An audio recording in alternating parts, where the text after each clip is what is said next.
Employ web API, इसको भी open कर लो।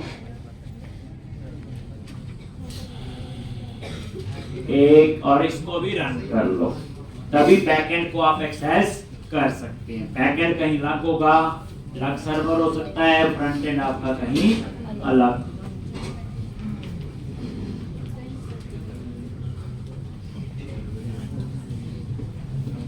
एक ये तो हमने लास्ट टाइम टेस्ट किया था, पूरा बन भी गया होगा।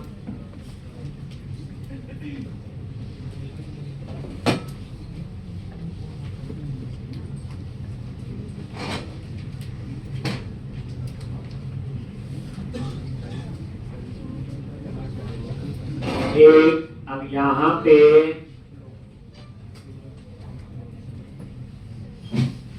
ये आपका था फ्रंट एंड था, जो हम लोग लास्ट टाइम बना रहे थे। इसको भी आप लोग रन कर लो,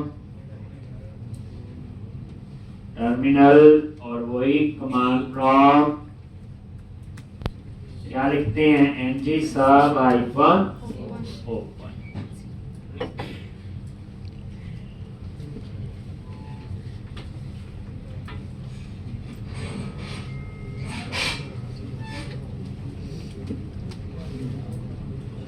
एक तो ये था, तो ये तो डिजाइन है, तो कुछ भी नहीं है। अब हम यहाँ सीख रहे थे एपीआई को कॉल करने के लिए। तो फर्स्ट स्टेप बताया था क्या बनाना आपने, क्लास, जैसे मैंने ये बना ले रहे जी। अब हम बनाएंगे सर्विस। क्या बनाएंगे, सर्विस। नेक्स्ट स्टेप आपका वो है तो टर्मिनल, और यहाँ पे कमांड प्रॉम्प्ट, एक तो ng जनरेट सर्विस, सर्विस लिख दिया। और सर्विस किसके लिए, एम्प्लॉय। कोई पूछा जाए एंगुलर में सर्विस क्यों बनाते हैं, तो आप क्या बोलोगे, जी एपीआई को कॉल करने के। ये लो जी,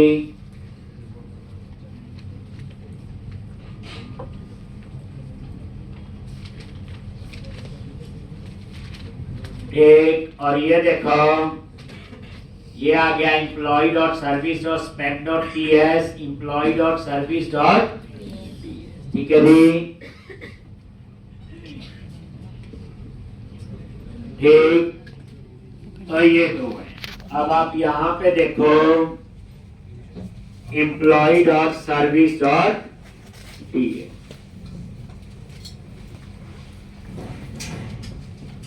एक ये टीएस फाइल है और एक स्पेक फाइल। पता है ये स्पेक टेस्टिंग के लिए होगी और टीएस आपकी ये। और ये देखो अपने आप इसका नाम क्या आ गया, बोलो, एम्प्लॉय सर्विस। एक्चुअल में क्लास का नाम ये बन गया। हमने तो एम्प्लॉय रखा था। मान लो आपने 5 एपीआई बनाई है, एम्प्लॉय के लिए तो एम्प्लॉय सर्विस, डिपार्टमेंट के लिए डिपार्टमेंट सर्विस, लॉगिन के लिए लॉगिन। तो जितनी मर्जी हम लोग, जितने उस हिसाब से एपीआई बने उस हिसाब से हम सर्विस बनाते हैं। इस सर्विस में आपने एपीआई को कॉल करना है। तो सबसे पहले एपीआई को कॉल करने के लिए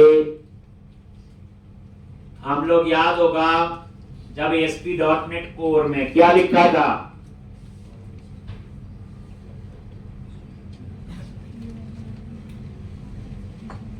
क्या लिखा था, HTTP क्लाइंट लिखा था, याद होगा, HTTP client, sorry IHTTP client factory, याद है, IHTTP क्लाइंट फैक्ट्री थी वहां पे, ठीक। तो यहां पे आपका है HTTP क्लाइंट, बस ये फर्क है।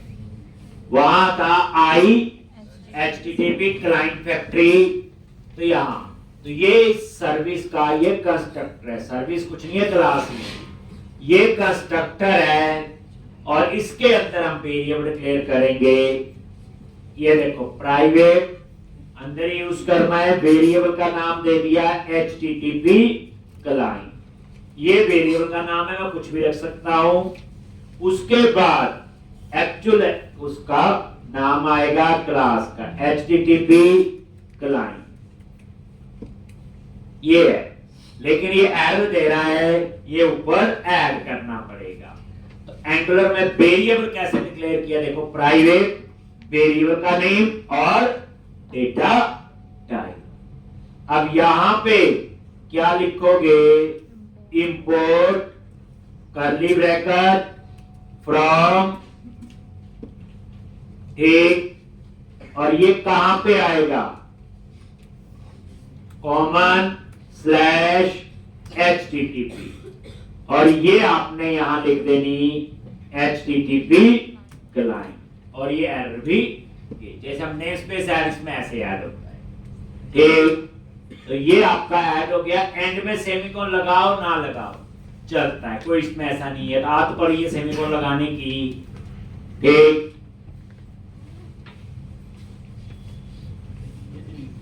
तो http क्लाइंट याद है।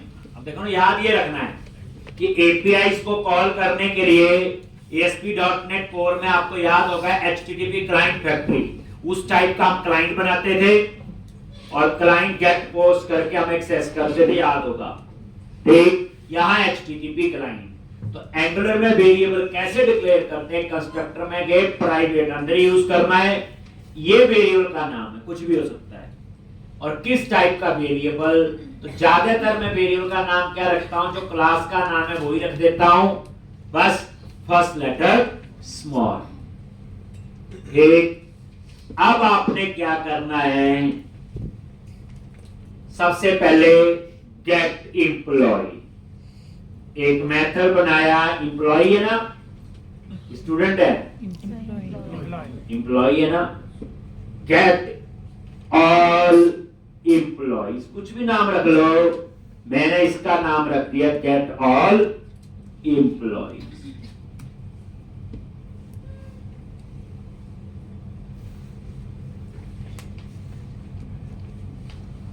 ठीक।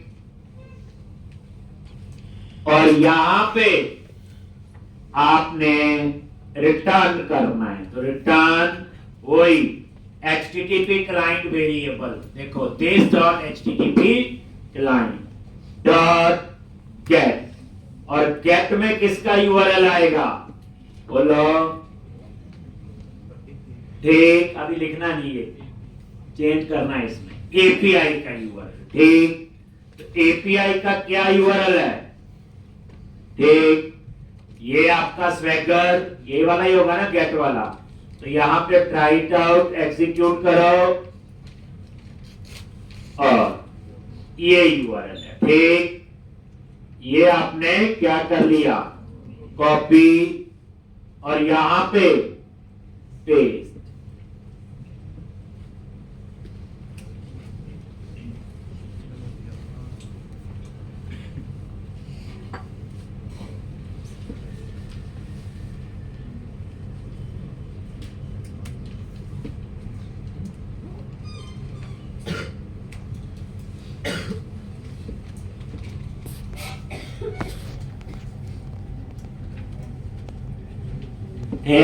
https :/localhost this and this, ठीक। लेकिन अभी इसकी रिटर्न टाइप मुझे देनी पड़ेगी, गेट समझ गए, वही and point, get put post, ये वही आएगा, ठीक। तो यहां पे इसकी रिटर्न टाइप क्या होगी, बोलो, यहां पे तो ये एरे होगा, तो हम एनी लिख सकते हैं, एनी में कुछ भी आ सकता है, बताया, ठीक। एक तो इस चीज का ध्यान रखना है, ठीक। क्या लिखा, एनी, एरे भी लिख सकते हैं एम्प्लॉय का, अगर हम लिखना चाहें तो यहां पे किसका एरे, एम्प्लॉय का, तब भी चल जाएगा, एक ही बात है, जैसे वैर नहीं है, कुछ भी आ सकता है, ठीक, ये भी चल जाएगा। तो एक एक करके सीख लो। अभी आप यहां क्या लिखो, एनी, एक आपको यहां पे और देना होता रिटर्न करने के लिए, ठीक।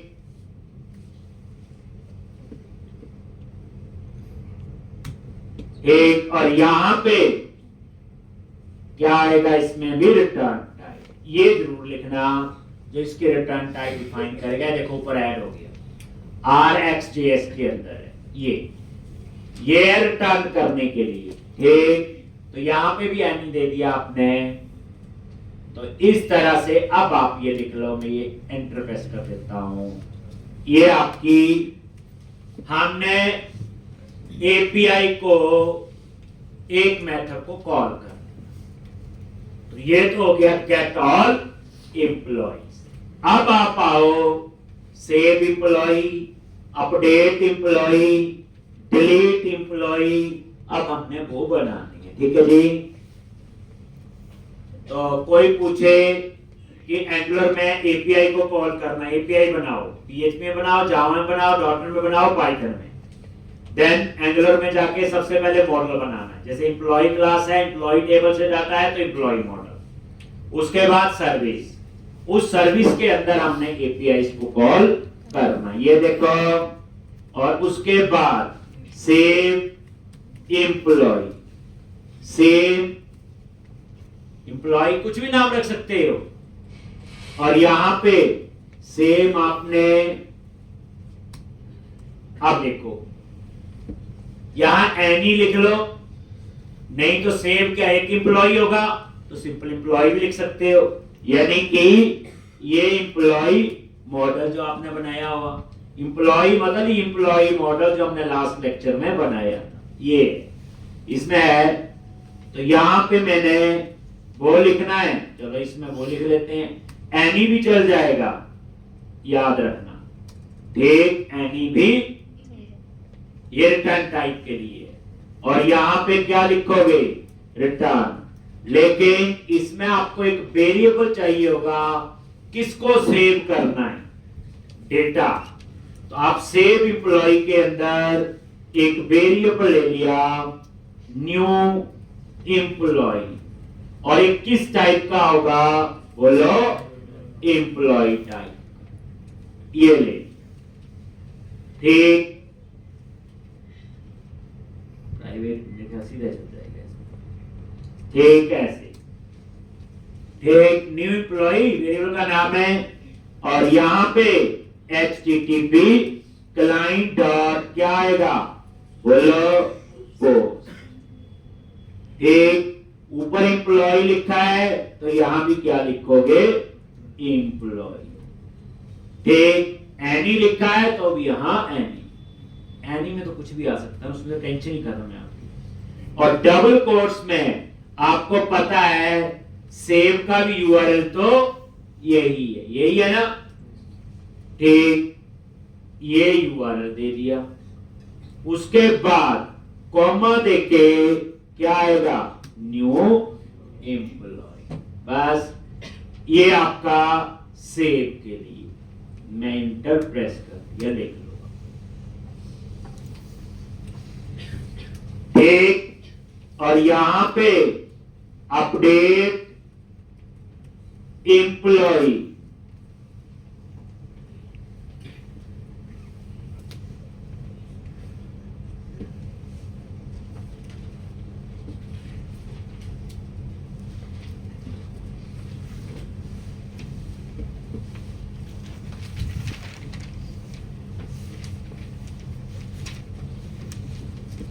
ठीक।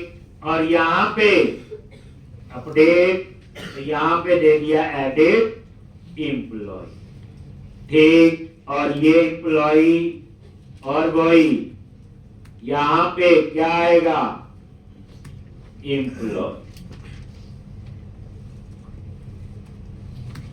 रिटर्न http क्लाइंट डॉट क्या, पुट।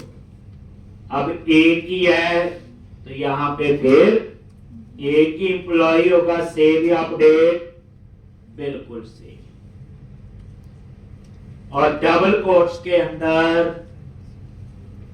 यहां पे, और यहां पे क्या आएगा, एडिट एम्प्लॉय। बस ये लो, बस पुट लिख दिया, बाकी सेम है, इसमें डाटा आएगा एडिट एम्प्लॉय में। और इसी तरह से लास्ट क्या आपका बोलो, डिलीट एम्प्लॉय, डिलीट एम्प्लॉय, और यहां पे सेम एनी लिख लो, इसमें चाहे एनी लिख दो, एम्प्लॉय भी चल जाएगा, एक एम्प्लॉय डिलीट होगा। और यहां पे क्या पास करोगे, आईडी, और इसकी डाटा टाइप क्या होगी, नंबर। ठीक, किसका एम्प्लॉय का डेटा डिलीट करना है, ठीक। और यहां पे return http client dot delete, अगर एनी है तो यहां पे भी एनी ले लिया। और कैसे पास करोगे, ठीक, तो यहां पे URL वही /id, और यहां पे इसको क्या कर दो, /+ और क्या आएगा, अगर PHP वगैरह होती तो यहां क्वेश्चन मार्क, क्वेरी चिन्ह वगैरह पास करते, ठीक।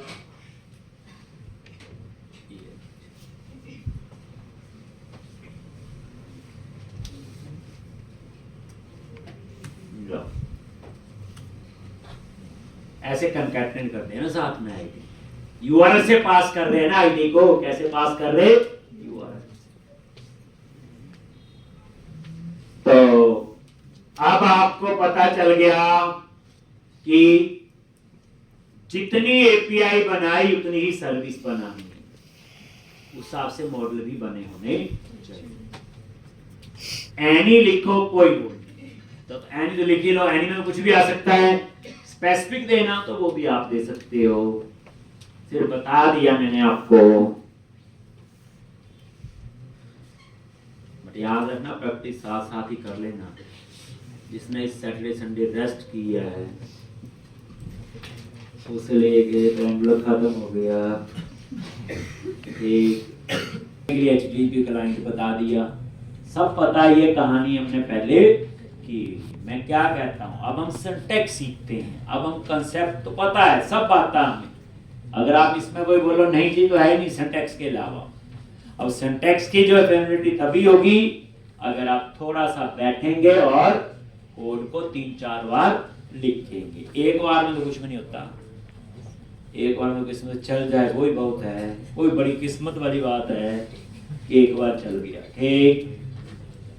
लॉज, तो अब ये एपीआई मैंने बना ली, सॉरी सर्विस, स्टेप समझ गए। अब इस सर्विस को कॉल करना मैंने कंपोनेंट, किस कंपोनेंट पे, एम्प्लॉय, क्योंकि सेव अपडेट वही है।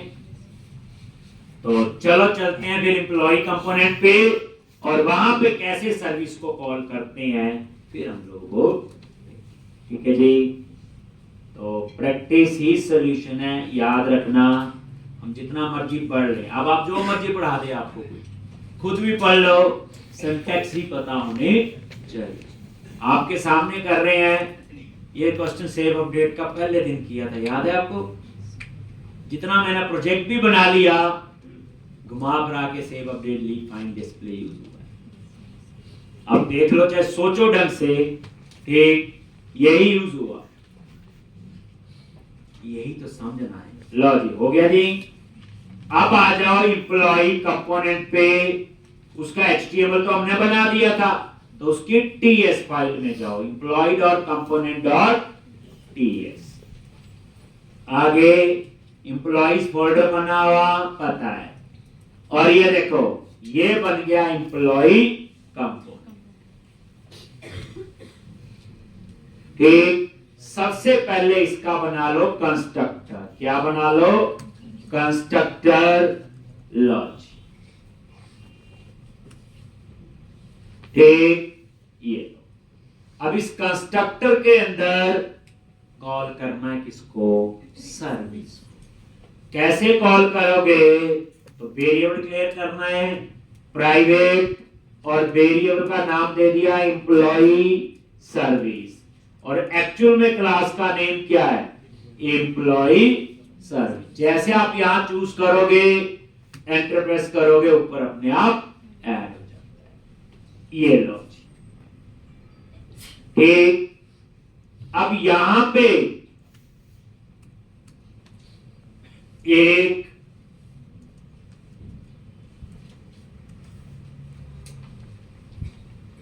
मेथड बनाना है जिसके अंदर सर्विस को कॉल करना है। लो जी, गेट ऑल, ये मैं एक मेथड बना रहा हूं सिंपल। ये कैसे कॉल करते हो, ठीक। तो अब हमने वो सीखना है। एक सर्विस तो तैयार है आपकी, तो ये आपने ऊपर वेरिएबल लिया एम्प्लॉय सर्विस डॉट किसको, गेट ऑल एम्प्लॉइज। बट इससे पहले एक काम करो, यहां वेरिएबल डिक्लेयर कर लो। गेट ऑल क्या देगा, एम्प्लॉइज का डाटा, तो उस एम्प्लॉइज के डेटा को स्टोर करने के लिए एक वेरिएबल मैंने बोल दिया जी एम्प्लॉय लिस्ट। और ये किस टाइप का होगा, एम्प्लॉय, और ये क्या होगा, एक एरे। कैसे बनता है एरे देख लो एंगुलर में, ये मैंने एक एरे डिक्लेयर कर दिया, हो गया ऊपर, इसमें स्टोर करेंगे। तो एक काम करते हैं, बाद में नए एम्प्लॉय के लिए भी चाहिए होगा, तो यहां पे उसका वेरिएबल भी डिक्लेयर कर लो। और वो किस टाइप का होगा, वो भी सेम, और उसमें तो सिर्फ एक ही एम्प्लॉय आए। एडिट के लिए क्या रख लेंगे, एडिट एम्प्लॉय किस टाइप का होगा, एम्प्लॉय न्यू एम्प्लॉय।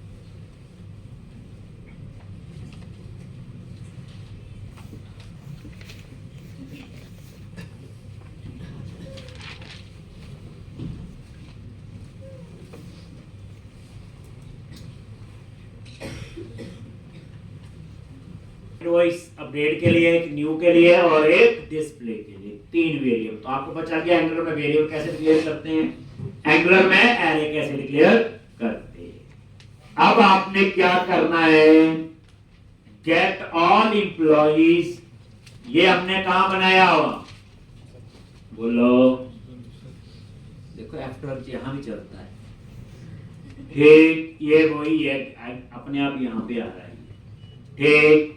तो यहां पे ये है, और ये गेट ऑल एम्प्लॉई, और जो इसका डाटा आएगा उसके लिए सब्सक्राइब मेथड है, डेटा को एक्सेस करने के लिए। सब्सक्राइब के दो होते हैं, अब ये समझना भी, लिखना मत इसके अंदर का सिंटैक्स, सक्सेस और फेलियर। अगर सक्सेस है तो वो यहां पे जाएगा, अगर फेलियर है तो वो यहां पे, अभी लिखना नहीं, आपने पहले सिंटैक्स समझना है, ठीक। अगर एरर है तो यहां जाएगा, चलो मैंने एरर लिख दिया पहले, मान लो कोई एरर है तो यहां पे जाइए वेरिएबल एरर, और पेज पे प्रिंट करना हो तो कंसोल डॉट लॉग, ये सीधा आपको इंस्पेक्ट में दिखाऊंगा, कंसोल डॉट लॉग। अगर एरर नहीं है तो वो यहीं आएगा, और यहां एक वेरिएबल ले लिया रिस्पांस, और इसमें वो रिस्पांस आएगा जो ये रिटर्न कर रहा है। अब गेट एम्प्लॉय क्या रिटर्न कर रहा है, आपके सामने लिखा हुआ, इस एपीआई से, और ये एपीआई क्या है, सारे एम्प्लॉय का डेटा,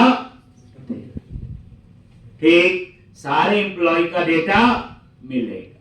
ये लो जी, अब रिस्पांस में जो डाटा आया उसको आप स्टोर कर लो किसमें, एम्प्लॉय लिस्ट। बस हो गई। अब मुझे देखना डाटा सच में आया भी है कि नहीं, टेस्ट करने के लिए जैसे प्रिंटअप लिखते हैं आप लोग, तो इसमें आप टेस्ट करना है, बाद में इसको कमेंट बना दूंगा लॉग, और चाहे रिस्पॉन्स लिख लो चाहे एम्प्लॉय लिस्ट लिख लो, एक ही बात है लॉज। ठीक, इसको कमेंट बना देंगे डाटा आ रहा है कि नहीं। अब आपने अब लिख लो, अब ये गेट ऑल अपने आप थोड़ी कॉल होगा, तो याद रखना कंपोनेंट का एक मेथड होता है जो पुराने वर्जन में अपने आप आ जाता था, इसमें नहीं ऐड हो रहा है, क्योंकि हम एंगुलर का पता ही जब इंस्टॉल करते हैं लेटेस्ट वर्जन इंस्टॉल होता है, हम वर्जन तो बताते नहीं। तो मेरा मतलब कहने का, जैसे गेट ऑल है तो हम पेज लोड में कॉल कर लेते थे कि अपने आप कॉल हो, हमने तो मेथड बनाया है। तो इसका ऑन ng init समथिंग होता है जो हम लोग यहाँ पे इसके अंदर कंपोनेंट में बना लेंगे, ng है या ऑन ng।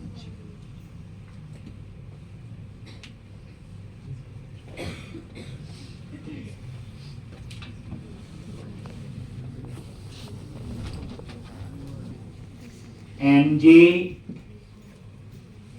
on init, ये मेथड ठीक, और यहां पे मेरे ख्याल से इतने से चल जाएगा, और गेट ऑल को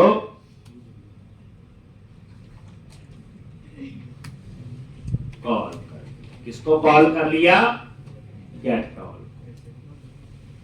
पहले यहाँ वॉइड भी लिखा हुआ है इन्होंने, लगता है कि जरूरत है, वो भी तो देख लेंगे। ठीक, ये जो ng init है मैंने नहीं बनाया, बना हुआ इनिशियलाइज पे, कहने का मतलब ये है init का मतलब क्या है, इनिशियलाइज, मतलब कहने का जब ये कंपोनेंट कॉल होगा तो ये वाला कोड भी अपने आप चलेगा at the time of initialisation.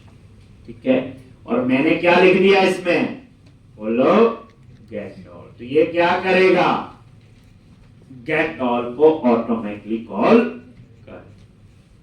अब हम इसे रन करते हैं तो एरर आएगी, क्या एरर आएगी देखेंगे। होगा क्या, जैसे आप रन करोगे एम्प्लॉय कंपोनेंट पे क्लिक करेंगे और ये ng on it अपने आप कॉल होगा, और किसको कॉल करेगा, गेट ऑल। गेट ऑल किसको कॉल कर रहा है, सर्विस को। सर्विस किसको कॉल कर रही, एपीआई को। एपीआई किसको, डाटाबेस।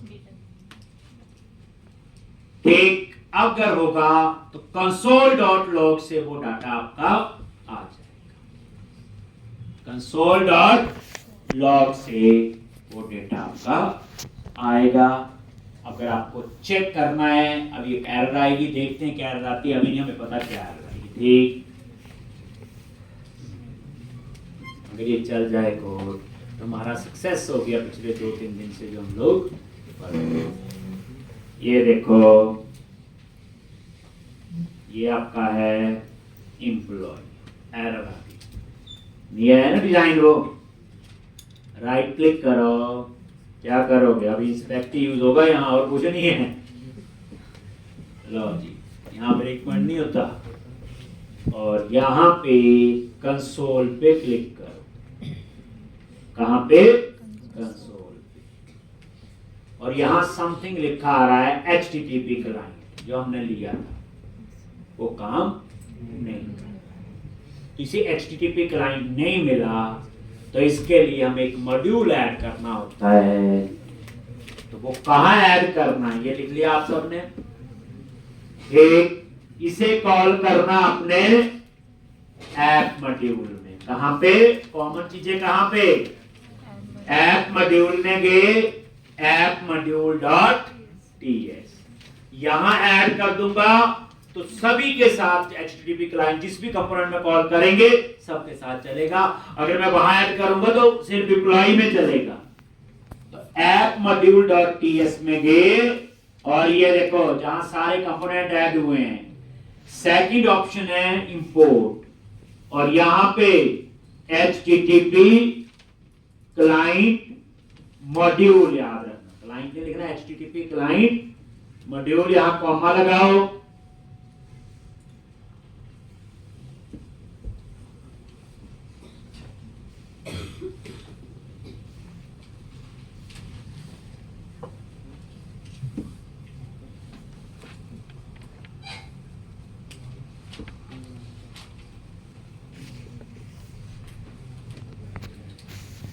HTTP क्लाइंट, ठीक है, लो। अब आप ये देखो, पता लग गया कहां लिखा, ऐप मॉड्यूल डॉट टीएस में इंपोर्ट के अंदर ये मॉड्यूल आपने, इसका फायदा ऐड हो गया। अब पूरे इसमें कहीं पे भी आपको HTTP क्लाइंट एक्सेस करना होगा, ये अब आप देखो ये एरर चलेगी। पहले एरर आ रही, देखो एम्प्लॉय पे क्लिक किया, ये ठीक, ये कुछ और है, बताता हूं, वो एरर तो चलेगी।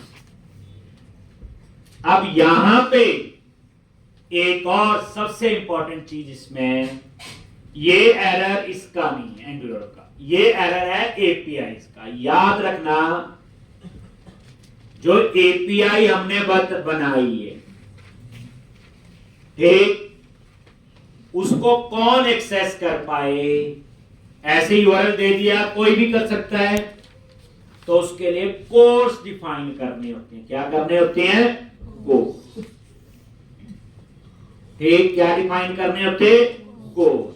ये इसकी बात नहीं, जैसे मान लो पीएचपी में एपीआई बनाई और फ्रंट एंड में एंगुलर में रिएक्ट में कहीं पे कॉल करनी, तो उसमें भी कोर्स देने होते हैं। जावा बनाई, जावा में देने होते हैं, पाइथन में बनाई, पाइथन, ठीक है जी। तो ये कोर्स जो है एक्सेसिबिलिटी के लिए उसको देने ही पड़ते हैं। अब ये कोर्स मैं कैसे दूंगा, ये यहां की गलती नहीं, ये तो पहली बार कर रहे हैं, जहां गलती वहां लिख रहे हैं, नेक्स्ट टाइम तो पहले से वो करके आएंगे, ठीक। तो अब आपने क्या करना, बैकएंड में जाना है। कहां जाना है जी? बैकएंड में गए, यहां पे, तो और इसके अंदर स्टार्टअप डॉट cs फाइल, कौन सी फाइल? स्टार्टअप डॉट cs, आगे, और यहां पे आपने कॉन्फ़िगर सर्विसेज के अंदर वो कोर्स बताने हैं, CORS, ठीक। आप बोलो पहले नहीं बताई थी, क्योंकि पहले क्या था, जो एपीआई बनाई थी वो भी ASP.NET कोर में थी, वेब एपीआई कोर, और उसको कंज्यूम भी हमने वेब एपीआई कोर में ही, ASP.NEट कोर में किया था। अब ये अलग कंपनी आ गई, एंगुलर किसी और की, .NET किसी और की, इसलिए हमें कोर्स देने पड़ रहे हैं, ठीक। अगर यही एपीआई मान लो मैंने रिएक्ट में यूज करनी, तब भी ये कोर्स चाहिए, बट यही एपीआई ASP.NET कोर में तो मुझे जरूरत नहीं है। तो ये बड़ा इंपॉर्टेंट है। तो यहां पे आपने क्या स्पेसिफाई करने हैं, बोलो? कोर्स। कैसे देते हो कोर्स, ठीक।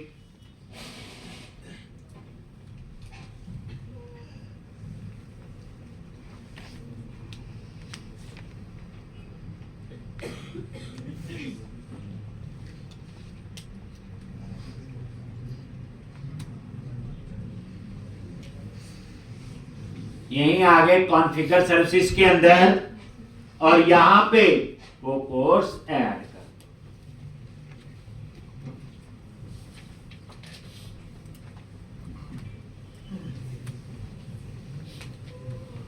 ये लो जी, लिख लो ये यहां से ये पूरा लिखना है, कुछ नहीं है, बाकी तो सिंपली सब्सिट्यूट ऐड कोर्स, बाकी तो ठीक है।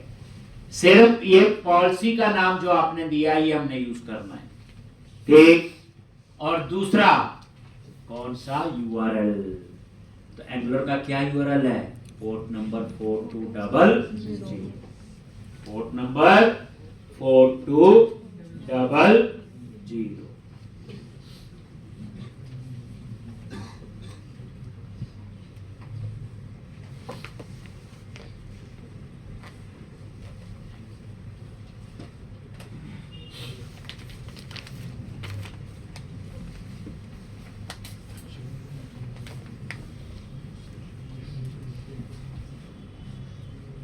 एक देखो, allow any origin, allow any header, allow any method. Any method gate भी होगा, पुट भी होगा, पोस्ट भी होगा, ठीक, ये लिख लो, एक बार लिखना है हर समय, फिर आपको ऐड करना। कोर्स बोलते हैं, क्या बोलते हैं इनको? कोर्स।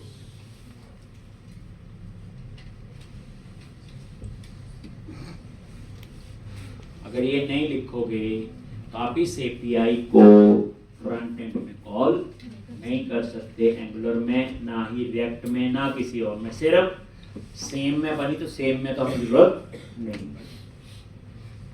यही तो लिखना है। कोर्स देते हैं कब देते हैं? जो फ्रंट एंड किसी और कंपनी का होगा। यही हुआ इसका मतलब। हमें वहां तो जरूरत नहीं पड़ी थी, आपने देखा था, क्योंकि वहां क्या था? वही यूआरएल था, वही पोर्ट था, उसी सॉल्यूशन एक्सप्लोरर में थे दोनों प्रोजेक्ट। सॉल्यूशन एक्सप्लोरर वही था, उसी में दोनों प्रोजेक्ट थे, इसलिए वहां नहीं उसने दिया। और यहाँ पे ये एक बार लिख लो, ये चाहिए देखना जी, लिख ले सबने। अब आ गया मिडिल लेयर में, यहां भी आपको यह ऐड करना है रीडायरेक्शन से पहले। यहां भी ऐड करना है रीडायरेक्शन से पहले, ठीक। और यहां पे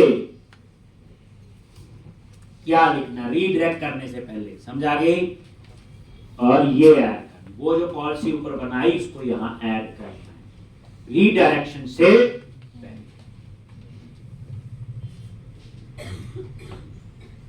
आप देख लेना, एंगुलर इतनी करवा दूंगा, अच्छा हाथ होगा। और सबसे बड़ी बात है, हमारा बैक एंड भी स्ट्रॉन्ग, हमारा फ्रंट एंड भी होगा। तो इससे क्या फायदा होगा कि हम लोग कंफ्यूज नहीं होंगे। अब पता हो गया कि एपीआई क्या होती है, क्यों बनाते हैं, क्या उसका कंसेप्ट है। अब कोर्स का क्या रोल है, तभी आप बोलोगे ठीक कि यही आप बताया। जैसे अभी मैंने यूआरएल दे दिया, कोई भी यूज कर लेगा। अब आपने देखा नहीं ऊपर लिखा हुआ था 4200, अब इसको मैं वहां नहीं यूज कर सकता, रिएक्ट में करना होगा। वो पोर्ट नंबर वो 4200 की जगह वो देना होगा, और वहां मल्टीपल पोर्ट दे सकते हैं यूआरएल, जरूरी नहीं कि एक ही देना है। जो हमने ऊपर लिखा, इसका मतलब ये है कि ये जो एपीआई है वो सिर्फ इस एंगुलर का जो यूआरएल है ये होता है। अगर मान लो रिएक्ट में भी यही चलानी है सेम, तो यहां कॉमा देके रिएक्ट वाला उसका मेरे ख्याल 3000 होता पोर्ट नंबर। ऐसे ब्लेजर का कुछ और है, ऐसे किसी और का कुछ और होगा। एक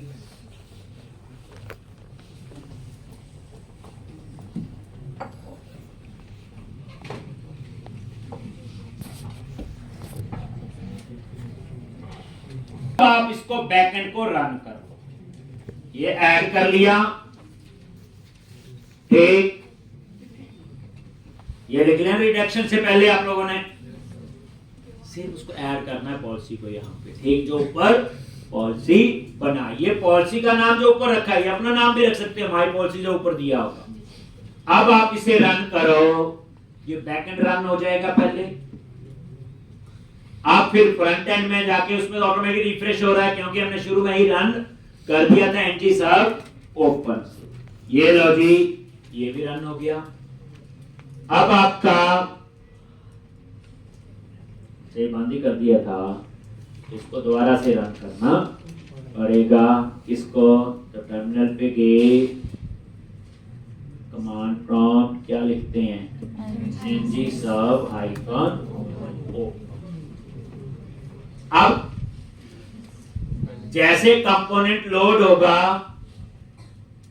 नहीं जैसा चल रहा है तभी पूछा उसने, देखो तो हमने ब्राउजर बंद कर दिया था ना, कंट्रोल सी,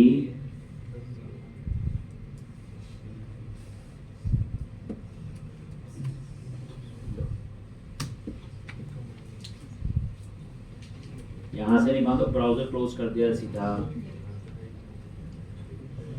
ये एरर दे रहा था, सेम पोर्ट तो चल रहा है अभी। लो एम्प्लॉय, एरर तो नहीं, डाटा आया कि नहीं तो console.log से मुझे पता चलेगा।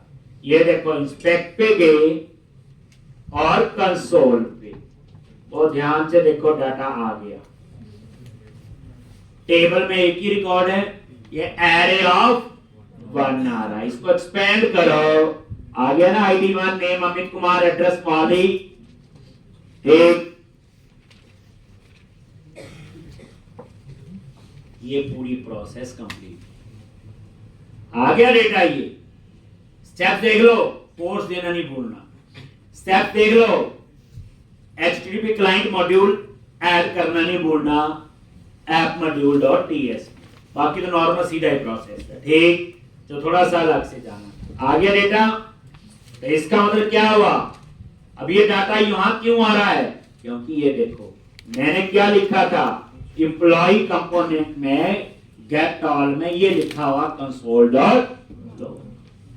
टेस्ट कर लिया, डाटा आ रहा है। अब मुझे इसकी जरूरत नहीं। अब जैसे गेट ऑल कॉल होगा, अपने आप कॉल होगा, डाटा आ जाएगा। कहां आएगा डाटा, इस एरे में आ गया। अब ये डाटा डिस्प्ले करना है इसी कंपोनेंट के HTML में, ठीक। और उसकी HTML फाइल का नाम क्या, employee.component.html। चलो जी, employee.component.html। और ये देखो, ये टेबल बनाया था, ये टी हेड, ये तो हेडिंग वाला है, ठीक, बनाया था ना। देखो ये टी बॉडी, और इसके अंदर मैंने कितनी रो बनाई थी, 2, याद है। अब इन दोनों रो को क्या कर दो, डिलीट। अब तो लूप लगाएंगे और डाटाबेस से डाटा आएगा। ये तो स्टैटिक बताया था, जो अभी आपको डाटा नजर आ रहा है यहाँ पे, तो स्टैटिक है। अब मैं इन दोनों को क्या करूंगा, डिलीट करके टेबल से डाटा आएगा। टेबल से डाटा हमारे पास आ चुका है। कहां आ चुका है, बोलो, एम्प्लॉय लिस्ट एरे में। कैसे आया, देख लो पूरी कहानी। गेट ऑल को कहां कॉल किया, ngOnIt। ngOnIt क्या होता, इनिशियलाइज टाइम पे अपने आप कॉल होता है। ये क्या कर रहा है, सर्विस को कॉल कर रहा है। सर्विस किसको कॉल कर रही, API, ठीक। तो अब ये यहां पे एरे, तो अब इस डाटा को क्या कर दिया, डिलीट। और ये नजर मारो, खाली नहीं आ रहा ना।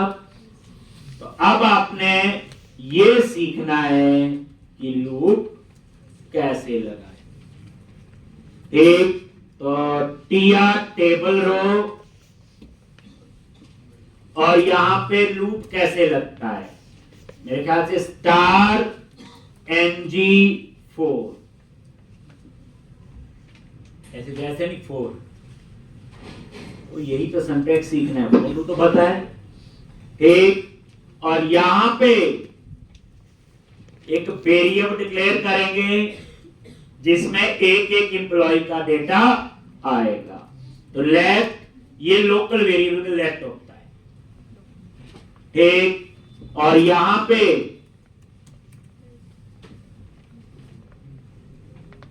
एक एम्प्लॉय वेरिएबल का नेम, और किस टाइप का होगा, और एम्प्लॉय लिस्ट, किस टाइप का, एम्प्लॉय। इसी में डाटा है ना, ये एक्सेस हो जाएगा, किस टाइप का, एम्प्लॉय लिस्ट टाइप, ठीक। ऐसे जैसे एम्प्लॉय लिस्ट में एक एम्प्लॉय है, लूप एक बार चलेगा। एक एम्प्लॉय का डाटा इसमें आ जाएगा। एम्प्लॉय लिस्ट में 2 रिकॉर्ड है, लूप 2 बार चलेगा। कोई फोर जैसे होता है, ठीक। अब यहां पे, ठीक, अब आपने ये डेटा कहां दिखाना है, टीटी। तो मेरे ख्याल से इसमें डबल ब्रैकेट लगती है। एम्प्लॉय डॉट क्या दिखाना है, नेम, एन स्मॉल में, ठीक। और ये नजर मार लो कि सिंटैक्स की प्रॉब्लम तो नहीं है, नहीं लग रहा ना, देखो नेम आ गया, ठीक। और इसी तरह से नेम के बाद दूसरा क्या है, एड्रेस, तीसरा क्या है, ठीक। और उसके बाद इस टीडी में क्या आएगा, बटन, पहले इतना देखो, ठीक है। अब डाटाबेस से डाटा आता है, बस यही था कि डेटाबेस से डेटा आना शुरू हो गया।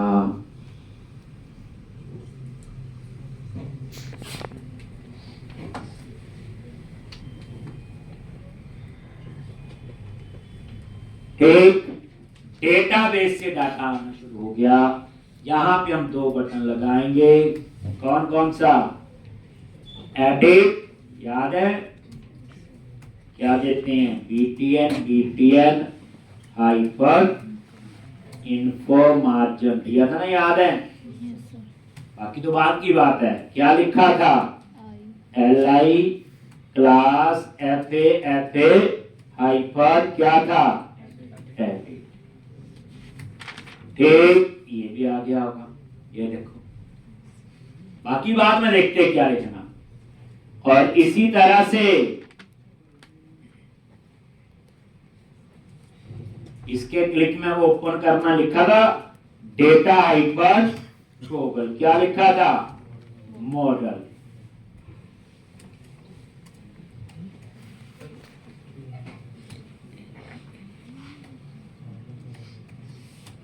ठीक, और उसके बाद डेटा टारगेट, क्या लिखा था, हैश एडिट मॉडल।